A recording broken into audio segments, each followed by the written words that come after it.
I woke up with my face pressed against a cold wooden table, the smell of scorched porridge in my nose, and a copper spoon stuck to my cheek.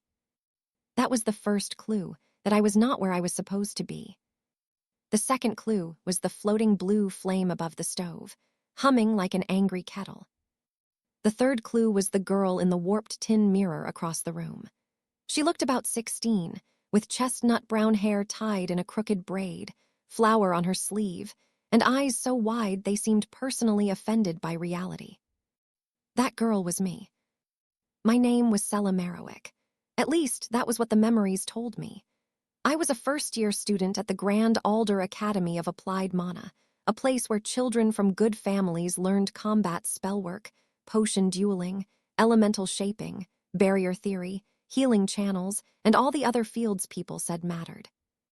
I was also a transmigrator. In my old world, I had been a nutritionist.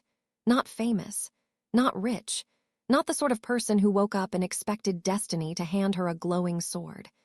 I had spent my days explaining to exhausted office workers that drinking 3 iced coffees and eating 1 biscuit at lunch did not count as a meal plan. Then one rainy evening, while carrying groceries and thinking about lentils, I slipped on a wet stair. The next thing I knew, I was here, in a magical academy kitchen, wearing brown student robes with an embroidered spoon on the cuff. A spoon. Not a wand, not a dragon, not even a dramatic skull. A spoon. The memories settled slowly, like flour through a sieve. Sella Marrowick was the daughter of a rural innkeeper. She had tested with a decent mana core, nothing extraordinary, and had dreamed of entering combat potion making because that was where academy students made names for themselves. Battle tonics, explosion elixirs, lightning drafts, things that steamed purple and impressed rich people. Instead, this morning, her field assignment had arrived. Kitchen alchemy. The servant branch. The background field. The one used to keep cafeteria stew warm, preserve bread, stop milk from souring, and make festival pies float gently above serving trays. A field so respected that 3 students had patted Sella on the shoulder and said, "Well, someone has to do it." I stared at the spoon stuck to my cheek and pulled it off with a soft pop. On the table in front of me lay a half-open academy booklet titled, in very polite script, Introduction to Practical Domestic Mana Applications. Under that was my schedule. 6:00 morning hearth maintenance. 7:00 ingredient stabilization. 8:00 basic mana infusion for soups, broths, and porridges. 9:00 kitchen alchemy theory. Beside the schedule, someone had left a bowl of gray porridge. It shimmered faintly with mana. It also smelled like damp socks and overconfidence. My stomach turned. Then I heard voices outside the kitchen door. "Poor Marrowick," one girl whispered. She looked like she was going to cry when Master Pell read her assignment. "She should have hidden it better," another said. "Kitchen alchemy is basically admitting you're useful only when everyone else is hungry." A boy laughed. "At least she'll always have work. Heroes need snacks." The voices moved away. I should have felt humiliated. Sella's memories did. They burned hot in my chest, sharp and young. But under that humiliation, my old self noticed something strange. Every student I had seen in the hallway looked exhausted. Not normal first day tired, not nervous new school tired. Their hands trembled. Their eyes were dull. A second-year boy had been sipping a bright red recovery potion at breakfast and still looked ready to collapse into his eggs. A girl with a healer's sash had rubbed her temples between bites of dry toast. 3 fire track students had eaten nothing but sugared pastries and mana coffee before running to morning practice. And the academy's official recovery meal was this gray porridge, overloaded with raw mana and almost nothing else. I picked up the spoon, tasted the porridge, and immediately understood why half the academy looked like haunted laundry. It was all energy and no support. No balance, no steady release, no minerals, no proper fats, no protein, no gentle herbs, No thought for digestion, hydration, or how a body actually rebuilt itself after channeling mana through muscle, nerve, and bone. They were feeding young mages like lanterns. Pour in mana, watch them burn brighter, ignore the cracked glass. The blue flame over the stove hissed. I looked down at my ridiculous spoon cuff again. For one small, dangerous moment, I smiled. Maybe kitchen alchemy was a servant field. But servants saw what everyone else was too proud to notice. And if this academy wanted to underestimate the girl with the spoon, that was fine. I had built meal plans for exhausted humans with deadlines, exams, anxiety, and terrible sleep habits. Teenage mages were just humans with worse lab safety. The official assignment ceremony happened under the glass roof of Alder Hall, with rain sliding down the panes like silver threads. Grand Alder Academy was beautiful in the way old magical schools always seemed determined to be. Tall stone arches, floating lanterns, ivy that changed color according to the weather, portraits of former headmasters pretending not to listen. Warm light spilled over polished floors, and little brass birds carried sealed assignment cards from one long table to another. Everyone wore new robes. Everyone pretended not to care. Everyone cared so much it made the air taste sharp. I stood with the other first years as Master Haven Pell, head of practical arts, read assignments from a parchment that kept trying to curl itself into a swan. He was a small man with tired eyes, round spectacles, and the expression of someone who had once loved teaching but had since graded too many essays. Elemental Combat Fire Branch, Oris Vane. A tall boy with copper-red hair stepped forward as his friends clapped. Oris Vane had the kind of face people described as noble when they meant expensive. His robe cuffs were already trimmed in crimson. His smile was sharp enough to cut fruit. Barrier Studies, Junia Vale. A small girl with dark braided hair and round glasses nearly dropped her assignment card. She bowed so quickly her glasses slid down her nose. Healing Arts, Melrin Doss. A pale girl beside me inhaled like she had been struck. Her healer sash was already tied too tight. She had soft brown skin, nervous hands, and a satchel stuffed with notebooks. She looked relieved for exactly 1 second before fear swallowed it whole. Kitchen Alchemy, Sella Marrowick. A soft ripple moved through the hall. Not laughter exactly, worse than laughter. Pity. I stepped forward, took the brown-edged card, and felt the little spoon embroidered on my cuff warm against my wrist. Someone behind me whispered, "Oh no." Someone else said, "That's unfortunate." Oris Vane did laugh, but quietly, like he had been well-trained in public cruelty. Master Pell looked at me over his spectacles. Kitchen alchemy is one of the oldest practical mana disciplines at this academy. It supports recovery, preservation, nourishment, household enchantments, festival work, emergency rationing, and basic civic service. He said it kindly. Unfortunately, he said it in the same tone people used to describe a broom closet as having excellent potential. "Thank you, Master Pell," I said. My voice came out calm. That surprised both of us. He blinked, then nodded. "Report to Hearth Hall after lunch. Mistress Brindle will oversee your foundation lessons."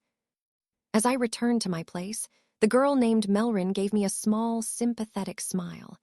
I smiled back because I had a rule from my old life. Anyone who looked that nervous probably needed kindness more than advice. The rest of the ceremony passed in a blur of glamorous fields. Lightning theory. Combat potion making. Advanced spell circles. Beast flame command. Healing arts. Illusion architecture.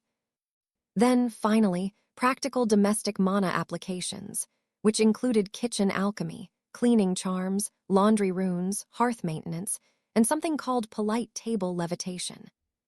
The students assigned there stood in a small group at the back of the hall, wearing the expressions of people trying very hard not to look disappointed. After lunch, I found Hearth Hall. It was not a hall.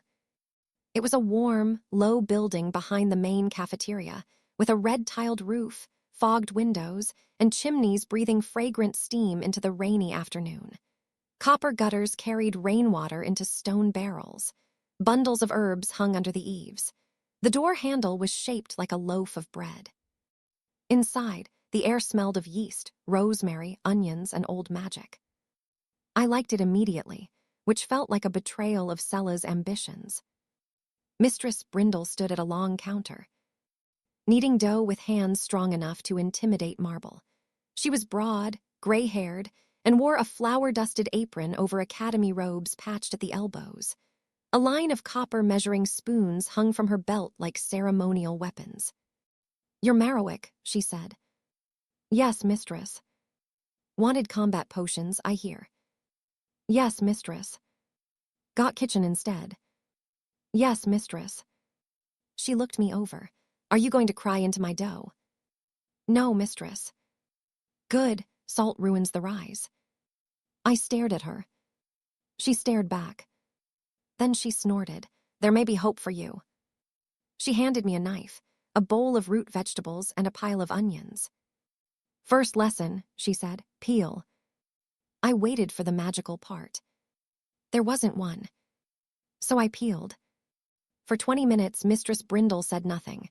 Rain tapped the windows. Steam curled from a pot on the stove.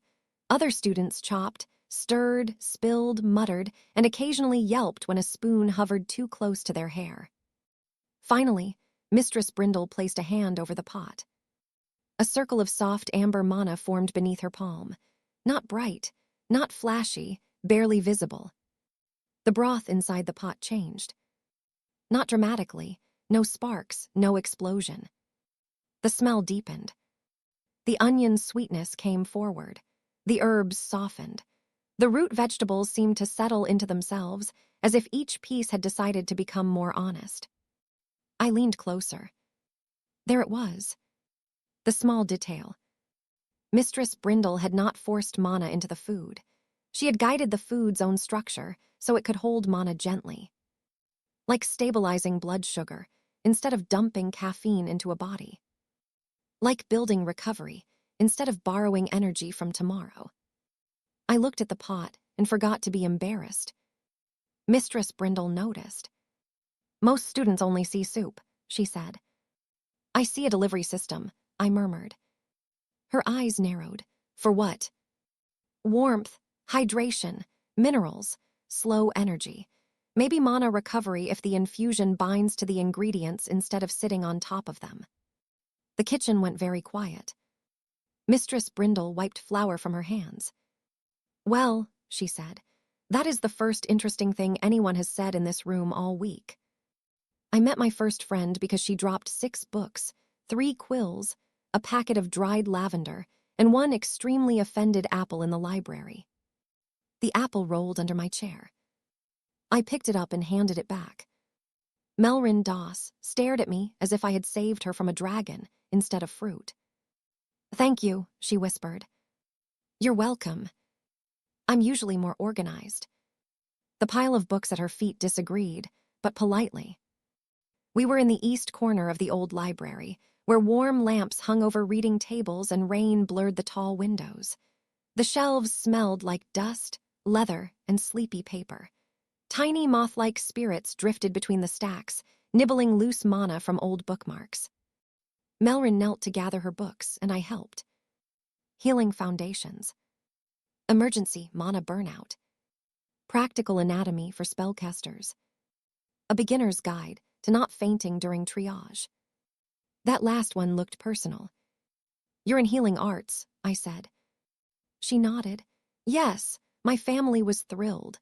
Then I attended the first practical and discovered that knowing someone is depending on your hands makes your hands stop functioning." She held them up. They trembled. "I'm sorry," she added quickly. "That sounded dramatic." "No, it sounded accurate." She blinked. "In my old," I stopped. "Where I grew up, people got nervous around responsibility too." That was true enough.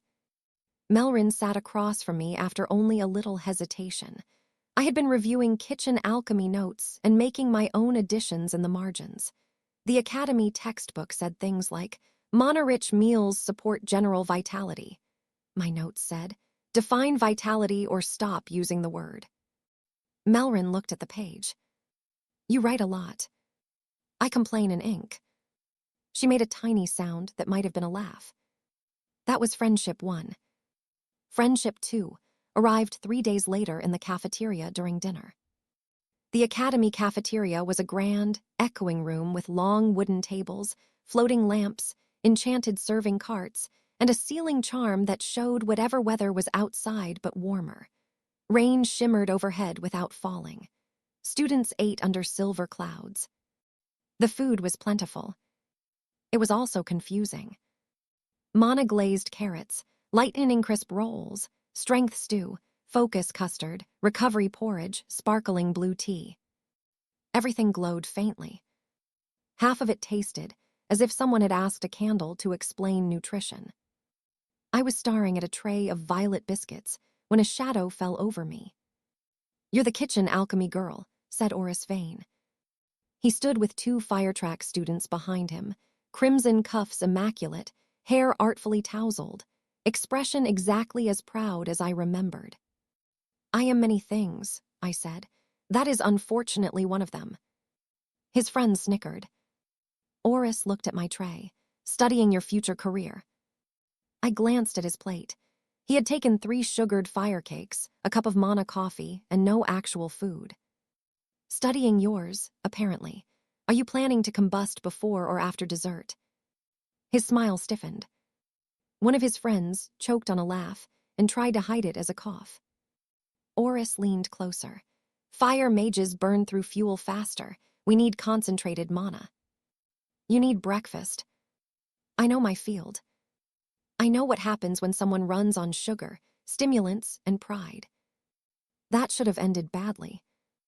Instead, Oris stared at me for a long moment, then looked away. Not at the fire cakes. At the kitchen doors. Through the little round window, I saw student kitchen aides pulling trays from ovens. For half a second, Oris's proud face softened with unmistakable longing. Then he caught me looking and scowled. I don't have time for servant work, he said. Of course not, I said. Your pastries are probably terrible. He turned red. His friends made interested noises. I bake perfectly well, he snapped. There it was. The secret. The proud fire mage loved baking. Not casually, not as a hobby he could laugh off. His reaction had the defensive force of someone protecting a wounded bird. I raised both hands. I didn't say you couldn't. You implied. I guessed. You guessed wrong. Then prove it. That was how Oris Vane, top-ranked fire-track first year, ended up meeting me and Melrin in Hearth Hall 2 evenings later with a covered basket under one arm and the expression of a man arriving at a duel. Mistress Brindle took one bite of his honey rolls and said, too hot at the edges, under-rested in the middle, excellent crumb, terrible humility. Oris looked devastated and pleased at the same time. Melrin whispered, that was the most accurate sentence I've ever heard. Oris glared at her. She hid behind her teacup. By the end of the evening, we had shared honey rolls, a pot of mint tea, and 3 pages of notes on how fire mana affected yeast. Oris did not call us friends. He did, however, return the next week with cinnamon buns. That counted. Academy life settled around us in small rituals. Morning rain on stone paths. Hearth Hall before breakfast, warm and bright. Library study after classes, with Melrin building careful flashcards and me correcting the Academy's vague food charts. Oris pretending to pass by accidentally, and somehow always carrying baked goods. Mistress Brindle making us scrub pots whenever we got too theoretical. It was not the glorious magical life Sella Marrowick had dreamed of. It was quieter. Stranger. It had tea. I began to suspect it might be better. Kitchen alchemy progress did not look impressive. Combat students threw fire across practice yards. Barrier students raised shining walls. Potion students made liquids that hissed, smoked, sang, or attempted escape. I chopped carrots into equal pieces. Very equal pieces. Mistress Brindle said uneven cuts caused uneven mana absorption. I thought this sounded absurd until I tested it. The small pieces overcharged and turned mushy. The large pieces stayed dull and tasted like regret. The equal pieces carried a soft amber glow all the way through. I wrote that down. Then I repeated it with turnips, squash, lentils, barley, mushrooms, and academy moonbeans, which pulsed gently when annoyed. Moonbeans annoyed easily. My first month became a long series of boring experiments. How long could mint hold calming mana before turning bitter? Did salt stabilize or disrupt recovery infusion? Could warming spices help cold-handed barrier students maintain circulation after long practice? Did sugar actually help quick mana rebound, or did it just make students feel briefly invincible and then deeply sorry? The answer to the last one was yes. Both. I kept a notebook titled Practical Mana Nourishment, because calling it Stop Feeding Teenagers Like Explosive Lamps felt unprofessional. I built tables. Ingredient, mana affinity, absorption time, digestive warmth, recovery effect, emotional response. That last column began as a joke, then became useful. Chamomile lace tea reduces shoulder tension, makes Melrin admit when she is overwhelmed. Rosemary oat cakes helps Oris focus, makes him stop pretending he does not care. Ginger root broth improves post-practice warmth, causes 3 frost track students to cry with relief. Mistress Brindle read my notebook one evening while I scrubbed a stock pot. You measure things strangely, she said. I measure what matters. Most alchemists measure purity, density, and magical yield. Most alchemists look exhausted. She hummed. That was almost praise. My first real failure happened with mana restoration muffins. The idea was simple, too simple, which should have warned me. Firetrack students needed fast energy after practice, but not the sharp spike from sugar-glazed fire cakes. I thought a muffin with ground oat flour, nut paste, honey, and a gentle ember infusion might help. Something steady, portable, comforting. Oris helped because he claimed he was supervising technique. He supervised by rolling up his sleeves and taking over the mixing bowl. You're folding too aggressively, he said. It's batter, not a peace treaty. It has structure. So do arguments, and you seem happy to overwork those. Melrin, sitting nearby with anatomy notes, whispered, I think the batter is scared. The muffins looked beautiful when they came out. Golden tops, soft glow, warm spice, perfect rise. Then the first one floated. Then the second. Then all 12 rose from the tray and drifted toward the ceiling like small, judgmental balloons. Mistress Brindle walked in, looked up and sighed. Too much lift in the ember mana. Oris folded his arms. Technically, the rise is excellent. A muffin bumped gently against his forehead. Melrin laughed, so hard she had to sit on the floor. I wrote in my notebook, ember infusion must bind downward through fat or protein structure, otherwise airborne breakfast. It took 9 attempts to make the muffins stay on the plate. 9. On the 10th attempt, they were ordinary-looking, lightly sweet, warm without being spicy, and carried mana slowly enough that Oris stopped getting headaches after fire practice. He noticed before he admitted it. You changed the nut-paste ratio, he said one evening, staring at the muffin in his hand. Yes. And lowered the ember thread. Yes. And added sea salt. Yes. He took another bite.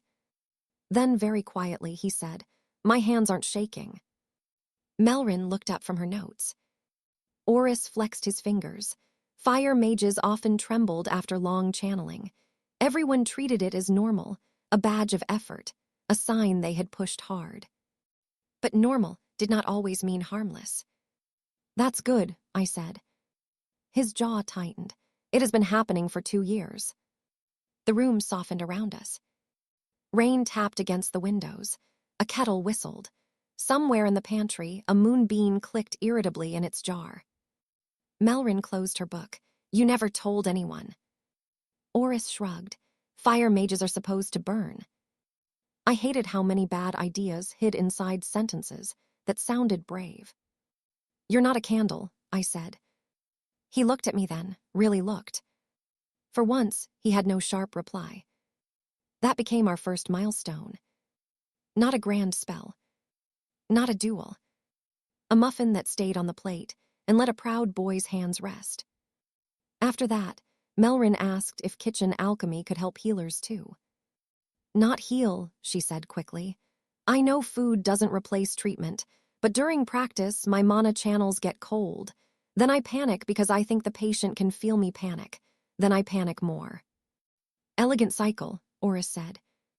Melrin glared at him. I made her a small routine. Warm barley soup before practicals, lavender mint tea after, and honeyed seed crackers during study.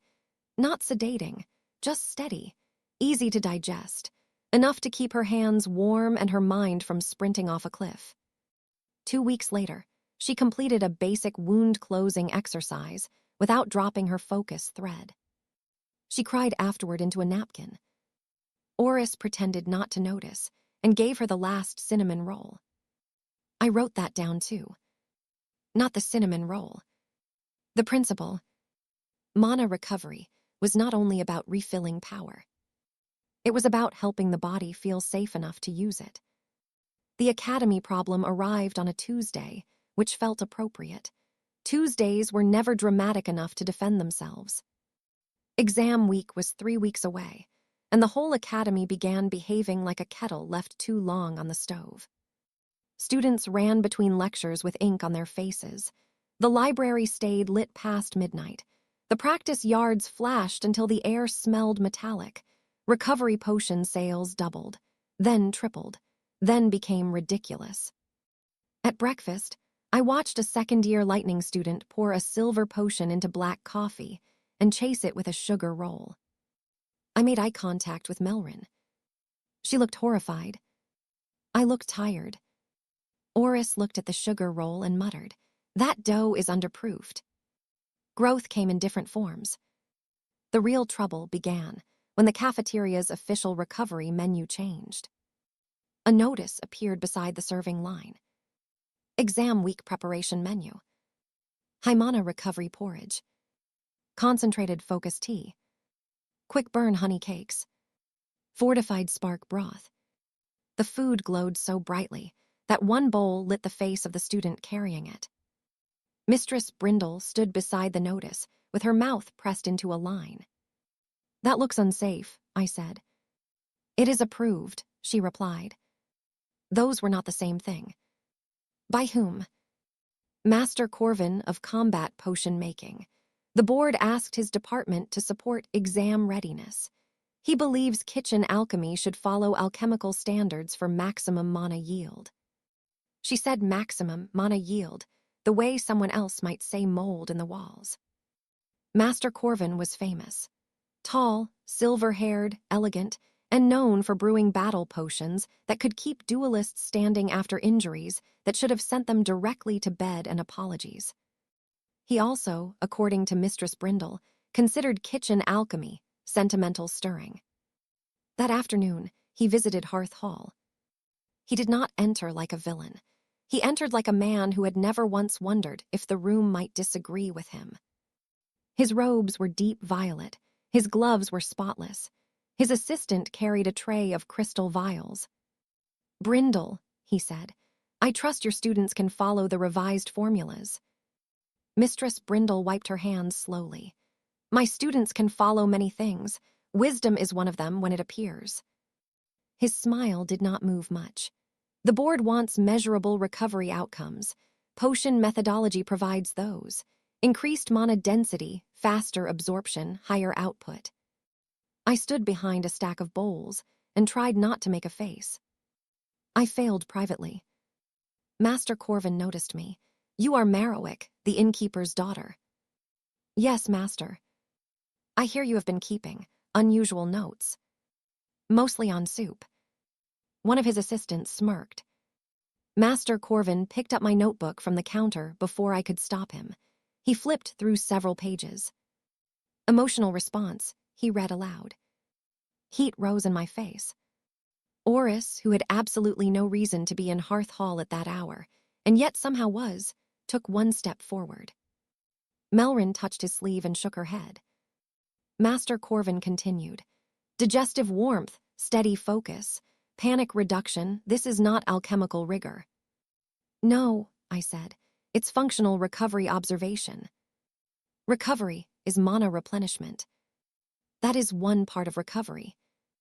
His eyes lifted. The room went still. I had not meant to challenge him in front of everyone.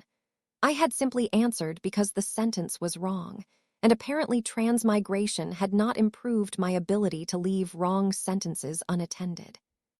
Master Corvin closed the notebook. Miss Marrowick, combat potion making has supported this academy for 112 years. Your field keeps food warm. And sometimes students, Mistress Brindle said. He ignored that. The exam menu will proceed as approved. Your task is preparation, not theory. A clear dismissal. Low stakes, technically. No one was dying. No demon army was approaching. No ancient curse threatened the moon. But I looked out the kitchen window and saw exhausted students crossing the wet courtyard, shoulders hunched, robes damp, hands shaking from too much practice and too little care. It mattered. That evening, Melrin found me in the library with 6 textbooks open and my notebook already half full of angry arrows. You're making the face, she said. What face? The one you make when food is being disrespected. Oris arrived behind her carrying a covered tin. I brought buns. Melrin blinked. For comfort. For research, he said. They're shaped like hearts. They rose that way. They have icing. It was structurally necessary. I opened the tin. The buns were excellent. We ate them under the library lamps, while rain whispered against the windows and tiny paper moths drifted above us. Then I told them my idea. Master Corvin is measuring recovery like a potion maker, I said. Fast mana absorption, high density, immediate output. That works in emergencies, maybe. But for exam week, students need repeated recovery over days. Sleep, focus, stable channels, digestion, hydration, emotional regulation. Oris frowned. You make us sound like complicated ovens. You are complicated ovens. Melrin raised a hand. That is medically closer than I want it to be. I tapped my notebook. If the official menu overloads students, their performance may spike early and collapse by the final practicals. We need an alternative. Oris asked. You bake. He looked away, allegedly. Melrin understands healer stress and mana channel symptoms. I understand nutrition and food infusion. Mistress Brindle understands kitchen mana better than anyone here. Melrin leaned closer. What exactly are we making? Nothing flashy, I said. Soup, tea, bread, pastries, small things, balanced things, food that helps students recover naturally. Oris stared at me. That, he said slowly, sounds like the least dramatic rebellion in Academy history. Yes. Good. Melrin smiled. And that was how we accidentally started the hearth table. We did not call it the hearth table at first. At first, it was just 3 students and one amused kitchen mistress making extra study snacks in the side room of Hearth Hall. Mistress Brindle gave us permission under 3 conditions. First, no interfering with official cafeteria work. Second, no promising medical results. Third, if anything exploded, floated, screamed, or developed opinions, we cleaned it up ourselves. Fair. Our first evening of experiments began with soup. Soup is humble. That is its advantage. Nobody expects soup to start a movement. I built the base like I would have built a recovery meal plan in my old world. Warm broth for hydration and minerals, lentils for steady energy and protein, root vegetables for sweetness and slow fuel, greens for channel support, and a careful thread of amber mana bound through the fat from crushed moonseed oil. Mana did not behave exactly like calories, but bodies were still bodies. They liked rhythm. They liked warmth. They liked not being ambushed. Melrin tested small samples with healer diagnostics. She could sense mana channels the way some people sensed drafts under doors. At first, she apologized every time she gave feedback. The afterwarmth fades too fast. Sorry. Don't be sorry, that's useful. The mint calms surface tension, but the deeper channels still feel sharp. Sorry. Still useful. The third batch makes my tongue feel like it has tiny boots. Oris looked up. That one might be my fault. He had added peppered fire flower without telling anyone because, in his words, the broth lacked courage. The broth had plenty of courage. It also tried to climb out of the pot. We moved on. Oris's contribution became unexpectedly important. Fire mana was difficult in food. Too much of it burned through quickly, leaving students jittery. Too little and it did nothing. But baking had taught him patience he would never admit to having. Heat is not force, he told me one night while adjusting the oven stones. Bad fire mages think bigger flames mean better control. Good baking proves otherwise. I stared at him. What? He asked. You just said something wise. Take it back. No. Melrin wrote it in her notes. He groaned. Our second recipe was a tea for focus. The Academy's concentrated focus tea was bright blue, bitter, and powerful enough to make a student hear colors for 20 minutes. Our version used roasted barley, lemon leaf, a tiny amount of focus mint, and silver chamomile to reduce edge tension. It did not make anyone brilliant. It helped them read the same paragraph without wanting to bite the book. A forgotten skill, really. Our third recipe was Oris's pride, ember oat pastries. He redesigned his earlier muffins into small hand pies filled with spiced apple, ground nuts, and a gentle fire mana lattice that released slowly as the pastry cooled. They were meant for elemental students after practice. The first test batch was perfect, except for one issue. Every pastry sighed when bitten. Not a loud sigh. A soft, contented little pastry sigh. Melrin froze with half a bite in her mouth. I stared at Oris. Oris stared at the pastry. Mistress Brindle, passing by, said, acceptable, slightly unsettling. We kept the recipe. Word spread carefully. Not through announcements, not through posters, not through anything that would attract Master Corvin's attention. It spread because Melrin gave a cup of our tea to an anxious healer before a diagnostic quiz, and the girl did not cry in the supply closet afterward. It spread because Oris handed 2 ember pastries to a fire track student whose hands shook after practice, and the student returned the next day asking, with great embarrassment, if there were more. It spread because I brought a pot of lentil root soup to a late-night library table, and 6 students who had been living on recovery potions suddenly remembered they had stomachs. By the end of the first week, we had a quiet line outside the Hearth Hall side door after evening practice. Not a big line. 12 students. Then 18. Then 27. They came with mugs, bowls, tired faces, and the defensive look of people afraid they were doing something uncool. We served them anyway. No one had to praise kitchen alchemy. No one had to admit anything. They could just sit at the long side table under copper lamps, wrap their hands around warm bowls, and breathe. That was enough. The results were not dramatic at first. A Frost student stopped getting headaches after barrier drills. 2 illusion students said their focus lasted longer during evening study. A beast care apprentice reported that she no longer felt hollow after channeling calming mana into nervous griffin chicks. Melrin began tracking voluntary reports in a coded notebook because she said, "Data calms me." I loved her deeply for that. We had numbers now. Students who ate the balanced recovery soup after practice reported steadier mana within 40 minutes. Not 20, but the effect lasted longer. Students who drank our barley-focused tea were less likely to need second-dose potions before midnight. Students who ate ember pastries after elemental practice had fewer tremors, especially if they also drank water, which should not have been revolutionary, and yet somehow was.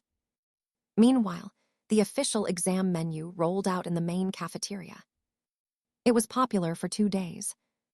On the 3rd day, the complaints began. Too wired. Too sleepy after. Stomach cramps. Mana buzz. Headaches. One student accidentally cast a light spell from his left ear. Master Corvin dismissed it as adjustment sensitivity.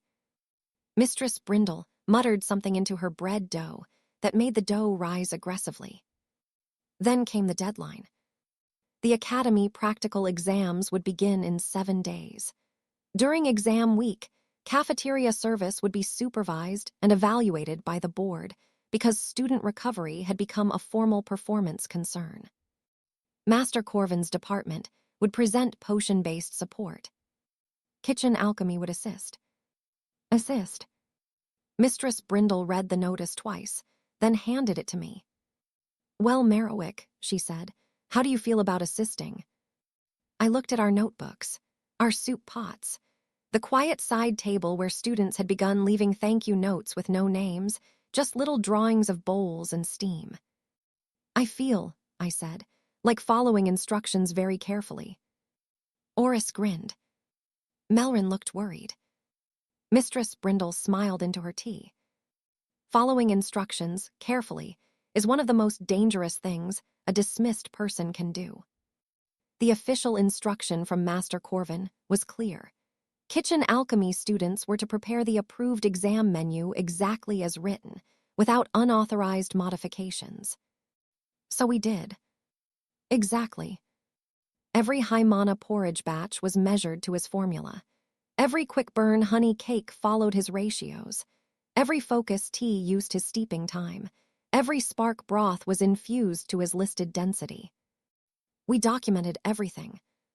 Temperature, stirring count, mana intensity, ingredient weight, serving volume, student feedback. Master Corvin had asked for alchemical rigor. It seemed polite to provide it. At the same time, we continued the hearth table under a different category. Comfort service. Not recovery service. Not medical support, not exam enhancement. Comfort service was an old kitchen alchemy tradition no one had bothered to regulate because no one important thought warm soup could threaten anything. Mistress Brindle found the rule in a dusty academy operations manual from 72 years ago. During examination periods, she read aloud in the library, practical domestic mana students may provide calming refreshments, simple broths, baked goods, and herbal infusions to maintain morale, provided no claims of potion-grade effect are made. Oris leaned back in his chair. Morale pastries. Melrin underlined the rule 3 times. This is allowed. Yes, I said. It feels sneaky. It is not sneaky. It is neglected. That may be my favorite kind of legal. We expanded carefully. We made 3 core items. Steady hearth soup, a lentil root broth with greens, moonseed oil, and low amber mana. Quiet focus tea, roasted barley, lemon leaf, silver chamomile, and a whisper of focus mint. Ember rest pastries, Oris's spiced apple nut hand pies with a slow fire lattice. We added small labels with symbols only, a bowl, a leaf, a flame, no claims, no dramatic promises, no increase mana output by 40% nonsense. Melrin insisted we include a chalkboard that said, "Please drink water." She drew a very stern cup. The first real pressure came from the ranking board. At Grand Alder, first-year exam performance affected field funding. Not hugely, but enough that departments cared. Combat potion making had been first for 18 consecutive years in student recovery outcomes. Kitchen alchemy was usually not ranked because nobody measured it separately. This year, because of Master Corvin's official menu, practical arts recovery support would be observed. That meant Hearth Hall could be noticed. Or blamed. Or both. 3 days before exams, Oris confronted me outside the practice yards. Rain had finally stopped, leaving the stones dark and shining. Fire students were finishing drills under a sunset the color of peach jam. He looked unusually serious. "My father sent a letter," he said. Oris almost never mentioned his family. That sounds bad.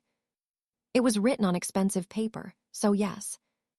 We walked along the garden path behind the greenhouse, where damp herbs scented the air and little lantern bugs blinked among the leaves.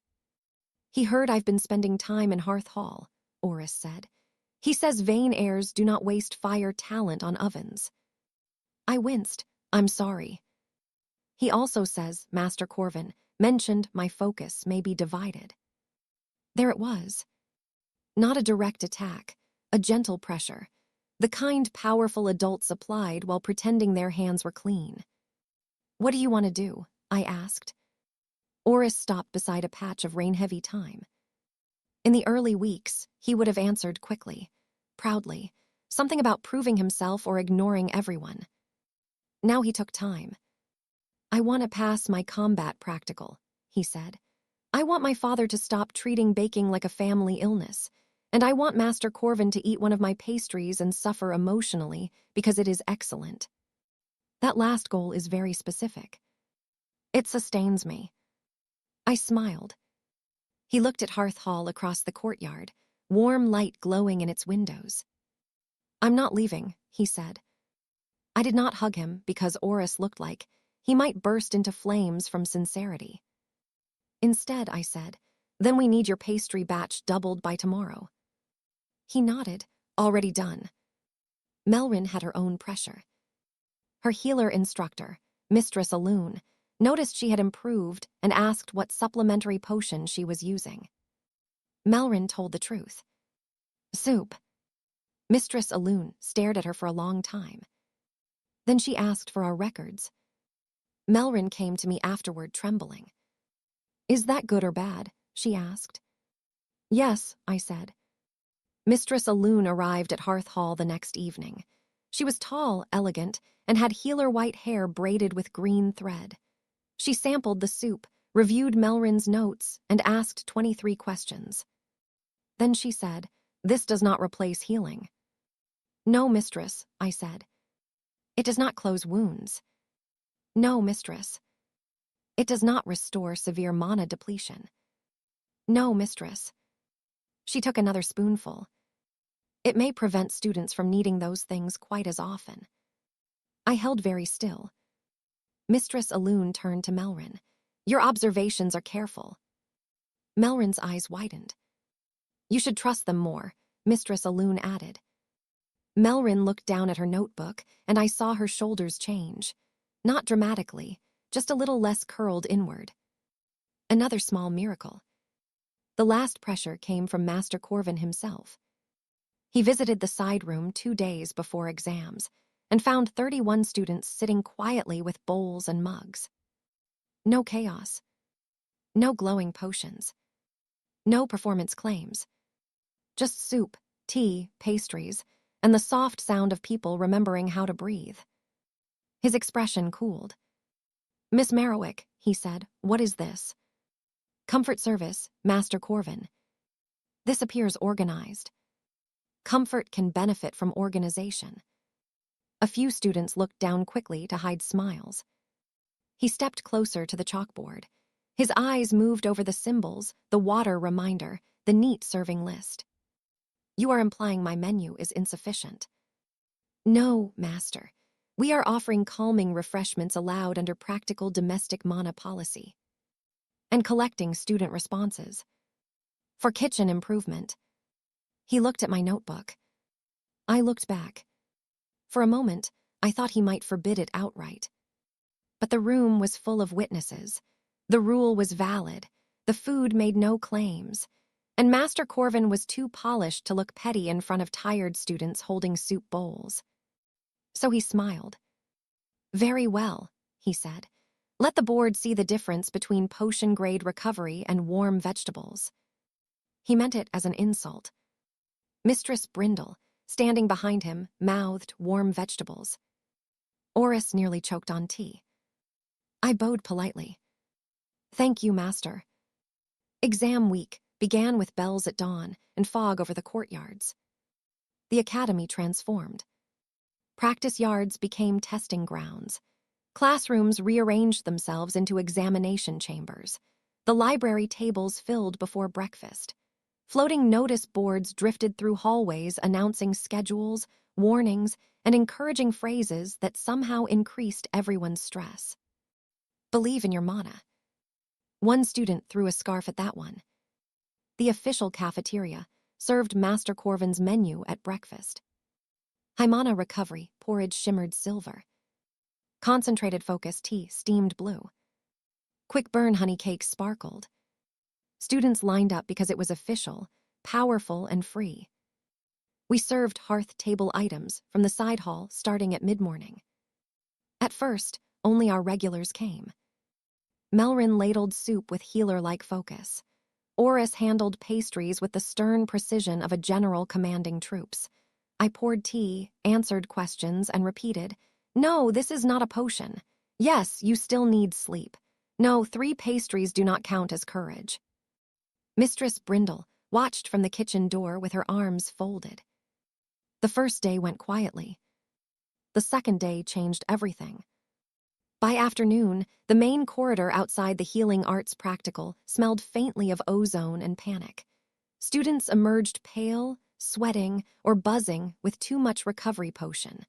One illusion student walked into a pillar and apologized to it. Melrin's class had diagnostic exams that required steady hands for 10 minutes. Not brilliance, steadiness. Several students failed because their mana channels fluttered. Melrin did not. She came out with tears in her eyes and a passing mark stamped on her card. Mistress Alun walked beside her, expression unreadable. Then Melrin pointed toward Hearth Hall. Within an hour, half the healer first years came for quiet focus tea. By evening, the line reached the herb garden. On day 3, the fire track practicals began. Oris passed his first controlled trial without tremors. Not perfectly. He scorched one target ring. He swore under his breath when his second flame thread wobbled. But he finished all 5 sequences, hands steady, breathing controlled, eyes bright. His instructor looked surprised. Oris looked toward the side hall where I stood with a tray of pastries and gave me the smallest nod. Then 4 fire students followed him to the hearth table. Then 12. Then one of Oris's old friends from the assignment ceremony muttered, "Are the servant pastries actually working?" Oris turned slowly.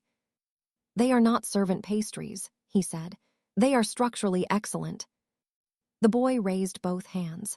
"Fine, structurally excellent pastries." Progress. On day 4, Master Corvin's menu began to fail publicly. Not catastrophically, nothing exploded. No one transformed into a turnip. It would almost have been easier if they had. Instead, the failures were ordinary. Students who relied on Hymana porridge in the morning crashed before afternoon practicals. Focus tea caused sharp concentration, but left some students shaky. Quick burn honey cakes worked beautifully for 25 minutes, then badly for everything after that. Spark broth made elemental students feel powerful, then thirsty, irritable, and prone to overcasting. The academy healers became busy with minor mana strain, headaches, nausea, and channel flutter. The board noticed. They were 5 older mages in formal robes who moved through exam week like polite weather. They observed, took notes, whispered, and made everyone stand straighter. On the 5th evening, they entered Hearth Hall. The side room was full. Students from 7 fields sat at long tables under copper lamps. Some reviewed notes. Some leaned back with eyes closed. Some talked softly. A barrier student explained formation angles using breadcrumbs. A beast care apprentice fed tiny pieces of pastry to a sleepy griffin chick hidden badly in her sleeve. Mistress Brindle pretended not to see the griffin. Master Corvin arrived with the board, looking confident but tight around the eyes. "This," he said, "is the comfort service." One board member, a round woman with silver rings on every finger, looked around. "It appears popular." "Students enjoy novelty," Master Corvin said. Mistress Brindle coughed into her hand. It sounded like warm vegetables. The board asked to see our process. Not the final food. The process. That mattered. I showed them the ingredient charts. Melrin showed them the voluntary response records and healer observations. Oris, after a visible internal battle, demonstrated the slow fire lattice in the ember pastries. His fire mana moved differently when he baked. In combat drills, fire students often forced mana outward. In dough, Oris shaped heat around structure. He coaxed it, held back, let it settle into layers. One board member leaned closer. "That is precise control," she said. Oris nearly dropped the pastry tray. Master Corvin's face tightened. Then they asked me to explain the theory. I stood beside the soup pot, hands tucked into my sleeves so no one would see them shake. "Most recovery support here focuses on mana density," I said. "That can help after severe depletion or emergency casting, but exam week is repeated strain. Students need steadier recovery. Their bodies need hydration, warmth, fuel, minerals, and calm channels. If mana is infused too aggressively, it may create a short output increase while worsening instability later." Master Corvin said, "That is an unproven generalization." I nodded. "Yes, Master, so we measured what we could." I opened the notebook. The first page showed official formula results, prepared exactly as instructed: serving times, student reports, healer visits, decline patterns. The second showed hearth table reports: slower initial rebound, longer stability, fewer second dose requests, fewer tremor complaints, better sleep reports from students who ate before evening study. Nothing dramatic. Nothing impossible. Just enough numbers to make the room quiet. Melrin stepped forward, voice soft but steady. Mistress Alun verified some channel observations, not as formal medical claims, just patterns. Mistress Alun, who had entered silently behind the board, said, "Accurate." Melrin looked like she might float away without any help from muffins. Master Corvin's assistant whispered something to him. He dismissed it with a tiny motion. "This is charming," he said, "but exam outcomes decide value, not feelings around soup." He turned to the board. "Tomorrow is the final practical sequence. Combat potion making will provide official recovery support. Let kitchen alchemy continue its refreshments. We will see what holds under pressure." He thought he had won. In a way, he had given us exactly what we needed. A fair comparison. A ticking clock. And 24 hours to cook enough soup for an academy that had finally realized it was hungry. The final practical day began before sunrise. Hearth Hall was already awake. Steam clouded the windows. Copper lamps glowed. Rain returned in a soft gray curtain, tapping the roof while we worked. Mistress Brindle moved between counters like a ship captain in an apron. Melrin checked serving lists. Oris managed ovens with such fierce concentration that no one dared tease him. I stood over the largest soup pot I had ever seen. It came up to my waist and had 3 handles on each side.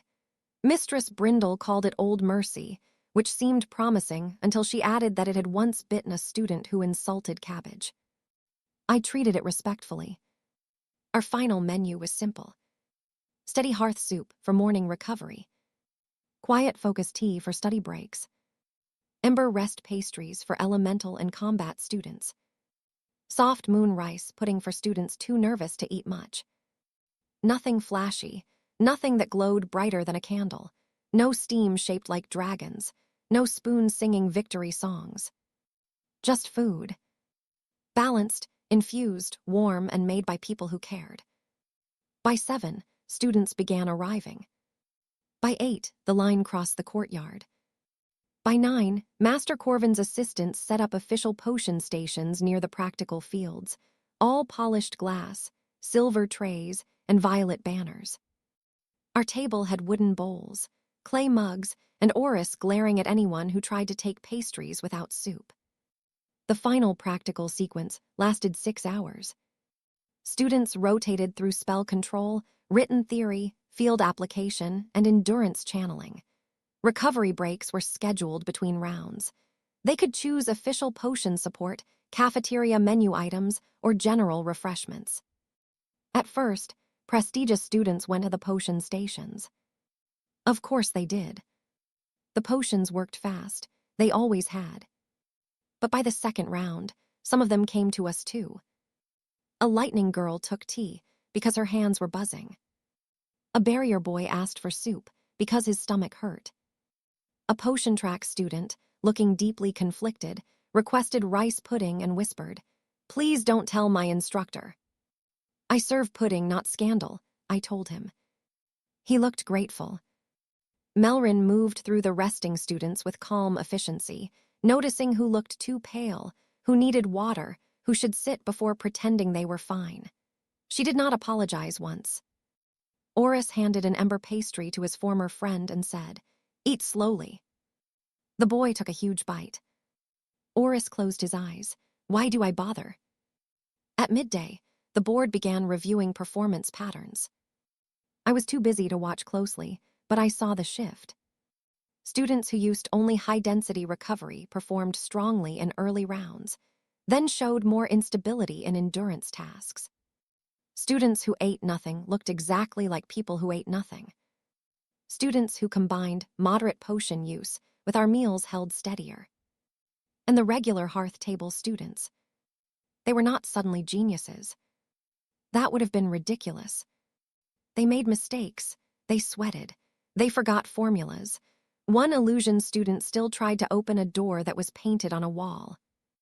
But they recovered. They came back from errors faster. Their hands steadied. Their breathing settled. Their mana channels held shape longer because their bodies were not fighting them. That was the high payoff nobody had expected. Not brilliance. Resilience. The final test was the combined application round. Each team had to solve a practical academy problem using their field skills. Not a duel, not a battle, a real issue. A failing greenhouse warming charm. A cracked practice barrier. A panicked familiar. A damaged archive shelf. A cold dormitory water line. Small problems, academy problems. The kind kitchen alchemy students understood, because our field had never been allowed to ignore daily life. My assigned team included Melrin, Oris, 2 barrier students, 1 illusion student, and because the universe enjoyed humor, Master Corvin's top potion apprentice, a sharp-faced girl named Vessa. Our task was the greenhouse warming charm. The old greenhouse behind Hearth Hall had been struggling for weeks. Its central charm ran too hot at noon, too cold at dawn, and caused the frostleaf herbs to wilt while the sunberries overgrew. Several prestigious students had already suggested stronger fire runes. I looked at the damp soil, fogged glass, drooping leaves, and uneven condensation. Not stronger heat. Better distribution. Like soup. Of course, I muttered. Vessa frowned. Of course what? The charm is feeding the air, not the roots. Everyone stared. I crouched beside the frostleaf bed. The soil was cold near the edges and too warm near the center. Moisture gathered in patches. Mana pulsed in uneven bursts from the old copper pipes under the floor. In my old world, greenhouses had zones. Microclimates, drainage, root temperature, airflow. Here, students had treated the charm like a room-sized potion. Add more power, get more effect. Wrong. Oris, I said, can you lower the fire thread without extinguishing it? He glanced at the charm circle. Yes. Melrin, can you sense which plant beds are stressed? She swallowed, then nodded. Yes. Barrier students, can you shape gentle partitions? Not walls, guides, move warmth slowly. They looked doubtful but interested. Vesa, I said, I need a stabilizing mist, very low potency. She stiffened. I'm not taking orders from kitchen alchemy. No, I said, you're helping pass the exam. That worked better. Barely. We began. The first attempt failed. Oris lowered the fire thread too much, and the greenhouse windows fogged white. The second attempt made one sunberry vine grow 6 inches and wrap around Vesa's ankle. The third attempt caused the frostleaf herbs to release a smell like mint and disappointment. But we adjusted. Melrin mapped plant stress with healer precision. Oris controlled heat in layers, like pastry. The barrier students shaped warm air along low paths instead of letting it rise uselessly.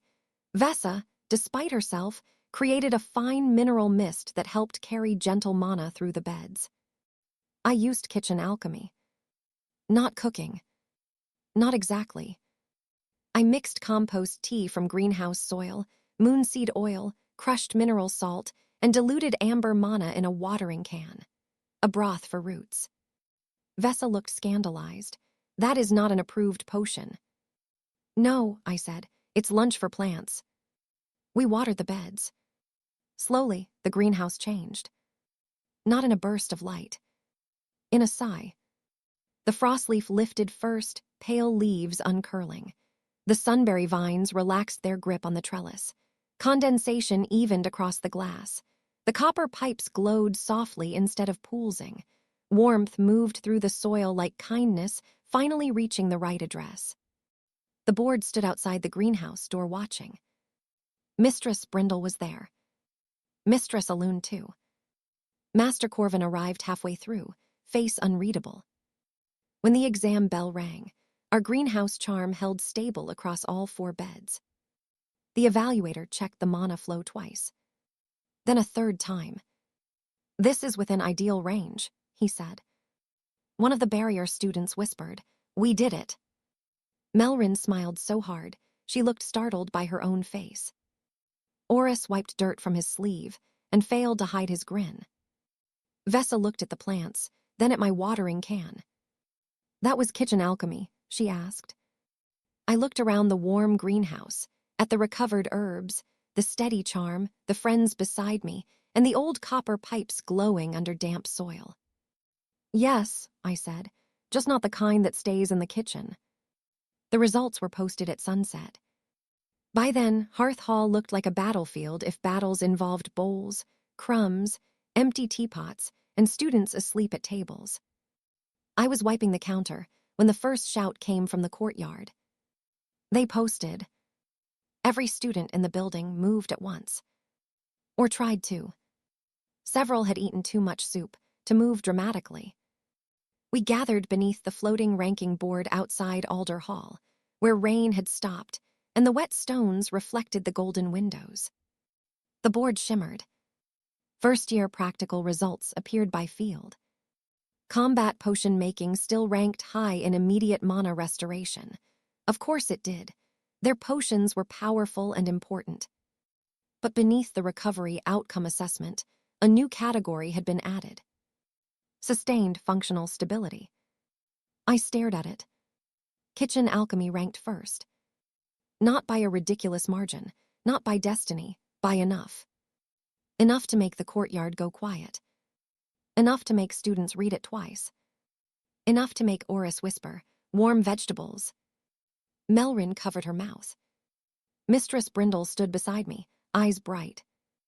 Master Corvin stood across the courtyard, surrounded by assistants, looking as if someone had served him humble pie and forgotten to underbake it.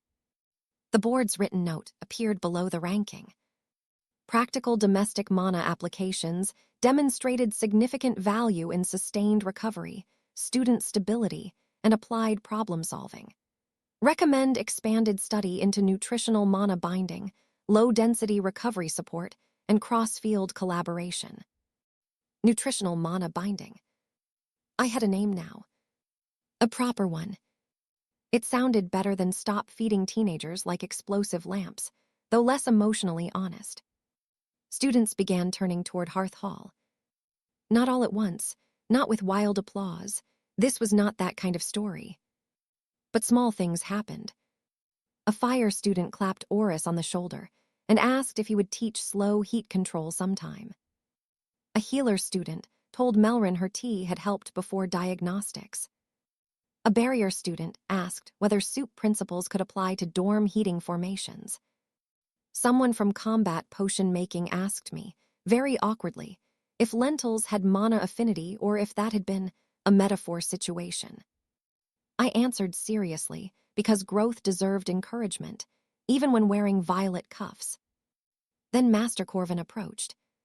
The crowd thinned around him, with the natural instinct students had for avoiding faculty weather.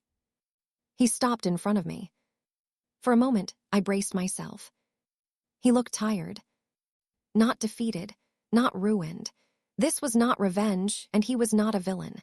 He was a man who had been wrong in public, which is sometimes harder for teachers than losing a duel. "Miss Marrowick," he said. "Master Corvin." I reviewed the records. "Yes, Master. Your official menu documentation was thorough. I followed your standards." A tiny pause. Mistress Brindle made a sound, suspiciously close to a cough. Master Corvin's mouth tightened, but not quite in anger. "So you did." He looked toward the ranking board. "Combat potion making has focused heavily on acute restoration. It appears we have neglected sustained recovery." That sentence cost him something. I respected him more for paying it. He turned back to me. "Your methods require refinement." "Yes, Master." "Formal trials." "Yes, Master." "Better terminology." I suspected. "And supervision." Mistress Brindle stepped forward. "Mine." He glanced at her. Some old argument passed between them. I could not read it, but it smelled faintly of burned bread and academic politics. Finally, Master Corvin nodded. "The board is creating an elective seminar next term," he said. "Nutritional mana binding and practical recovery, jointly supervised by practical arts, healing, and potion making." My breath caught. He continued, "Mistress Brindle will lead the kitchen practicum. Mistress Alune will advise on student channel health. I will oversee alchemical measurement." Of course he would. Then he added, "You will assist." Oris made a strangled noise. Melrin grabbed my sleeve. I tried to answer, like a composed academy student. What came out was me. Master Corvin looked almost amused.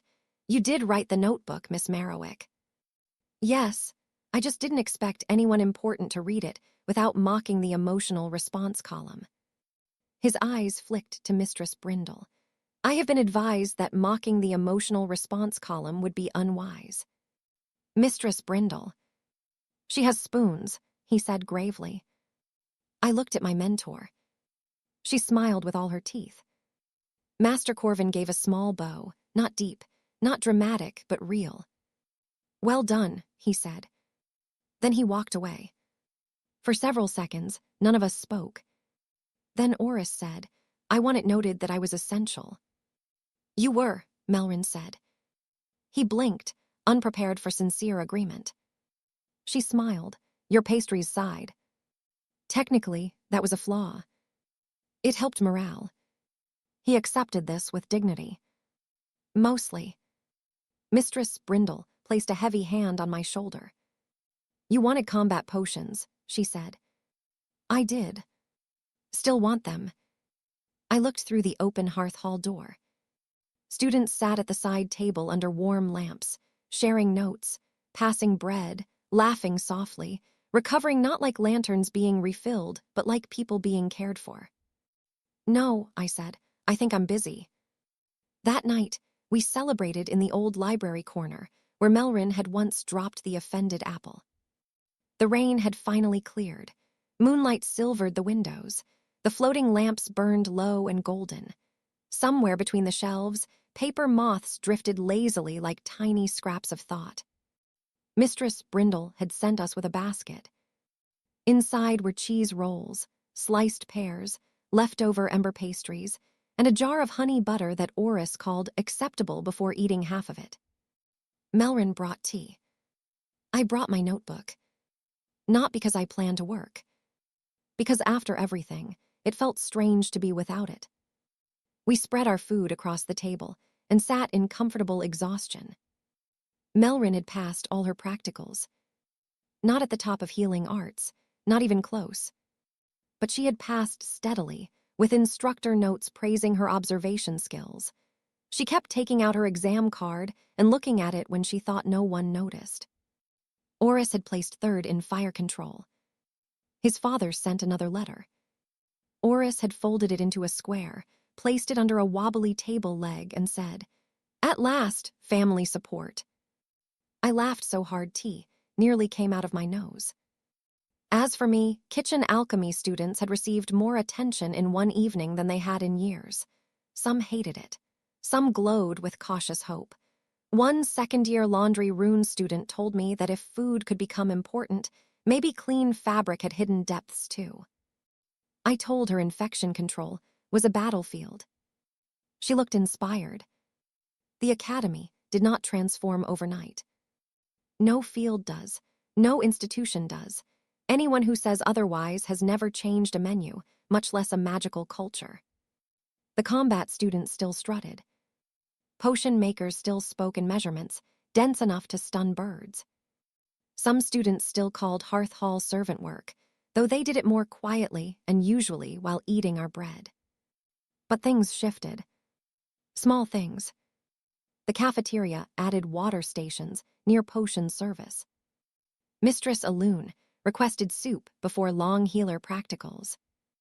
Barrier students asked Mistress Brindle about thermal flow in stews to improve dorm heating charms. Oris received 3 requests for baking lessons and pretended to be annoyed so intensely that everyone understood he was pleased. Melrin started a study circle called Calm Hands, where nervous healers practiced diagnostics after tea instead of after panic. And me.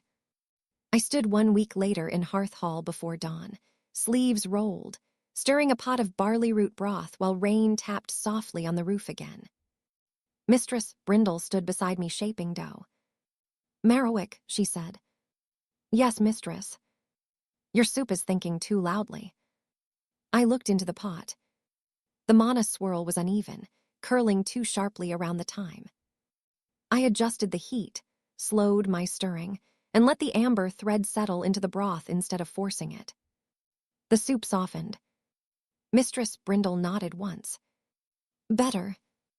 That single word warmed me more than the stove. I thought of my old world then. My little apartment, my grocery bags, my clients who skipped meals and wondered why they were tired. The life I had lost so suddenly, I still sometimes reached for a phone that was not there. Grief had a strange way of sitting beside gratitude. I missed what I had been, but I was beginning to love what I could become. Sella Marrowick, kitchen alchemy student. Transmigrator. Former nutritionist. Current soup criminal, according to Oris. Friend of a brave healer with calm hands, a proud fire mage with flour on his sleeves, and a terrifying mentor armed with spoons. I opened my notebook to a fresh page. At the top, I wrote, "Nutritional mana binding, early principles." Then, after a moment, I added, "Care is not weak just because it is quiet." The door creaked open. Melrin stepped in first, carrying clean mugs. Oris followed with a tray of rolls balanced on one hand and his robe cuffs dusted white. "You're early," I said. Oris sniffed. The dough required supervision. Melrin smiled. "He missed us." "I missed quality control." "Of course." Mistress Brindle poured tea without asking anyone if they wanted it. That was one of her powers. Outside, the academy slowly woke. Bells chimed. Lamps brightened. Students hurried across wet stone paths toward lessons, exams, practice, ambition, mistakes, and breakfast. Soon they would come through our doors. Some tired, some proud, some pretending they were fine, some learning slowly that strength did not always arrive as fire in the hands or lightning in the blood. Sometimes it came as warm soup after a hard day. Sometimes it came as a friend, saving you the last pastry. Sometimes it came as the quiet knowledge that being underestimated was not the same as being useless. I stirred the pot, watched amber mana flow gently through the broth, and smiled. In this world, everyone wanted power that could win a duel. I had found the kind that helped people stand up afterward,